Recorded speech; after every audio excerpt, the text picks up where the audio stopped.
Hello बच्चों, let's set a given question. The question says in the given circuit the terminal potential difference of the cell is option A given है 3 volt, option B 2 volt, option C 4 volt, option D 1.5 volt. So for this question जो key concept यहाँ पे we need to understand is the concept of terminal potential difference. Terminal potential difference, ठीक है. तो अगर हम मान ले लेट सपोज हमारे पास एक सेल है जिसका EMF है E and it is having some internal resistance small r and it is connected to an external resistance R and current इसमें लेट से आई करंट फ्लो कर रहा है. तो हम क्या देख सकते हैं यहाँ पे, अगर हम इस पॉइंट को कंसिडर करें लेट से ए और ये पॉइंट को अगर हम कंसिडर करें बी, ठीक है, तो करंट जब इस सर्किट में फ्लो होगा तो कुछ पोटेंशियल ड्रॉप आएगा due to this internal resistance, right.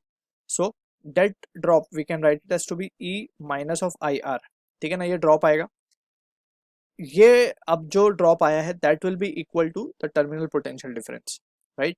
जो एक्सटर्नल रेजिस्टेंस के अक्रॉस पोटेंशियल होता है उसे हम टर्मिनल पोटेंशियल डिफरेंस कहते हैं, ठीक है. तो यहाँ पे अगर हम ध्यान से देखें, अगर इसका इस सेल का कोई इंटरनल रेजिस्टेंस ना होता, ठीक है, तो हम क्लियरली देख सकते हैं जो पोटेंशियल अक्रॉस ए बी होता वही पोटेंशियल डिफरेंस जो होता सेल का होता, या फिर सिंपल अगर हम बोलें तो जो potential difference across this external resistance होता वही सेल का भी होता. बट यहाँ पे due to its internal resistance कुछ पोटेंशियल का ड्रॉप होगा and in that situation we can say V will be equal to I E minus IR, ठीक है. This is the case of discharging, right. जब हम charge करते हैं तो इक्वेशन रिवर्स हो जाती है, it becomes E plus IR, ठीक है. अब फॉर द गिवन क्वेश्चन हम उसको अब ध्यान से देख लेते हैं क्या गिवन है. हमें टर्मिनल पोटेंशियल डिफरेंस पता करना है. सबसे पहले तो हम ये 4 ओम के जो दो रेजिस्टेंस पैरेलल में गिवन है इनको पहले एक इक्विवेलेंट बना लेते हैं इसका. तो ये सर्किट का जो इक्विवेलेंट बनेगा ये कुछ इस तरीके से बन जाएगा.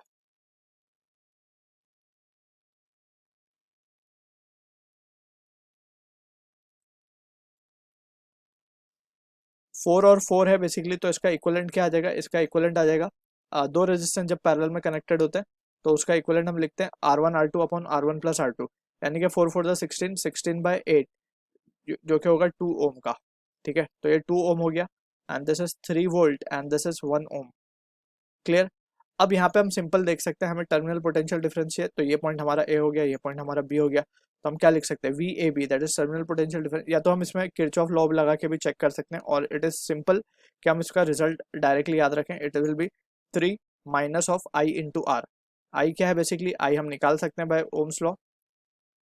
आई will be equal to V by R, यानी कि 3 upon R equivalent plus internal resistance. तो ये हो जाएगा हमारे पास 3 upon 3 that will be equal to 1 ampere. तो it will be 1 into small R is 1 again, तो ये आ जाएगा 2 volt. So this is the answer for the question जो कि मैच होगा ऑप्शन बी के साथ. I hope you understood the solution. All the best.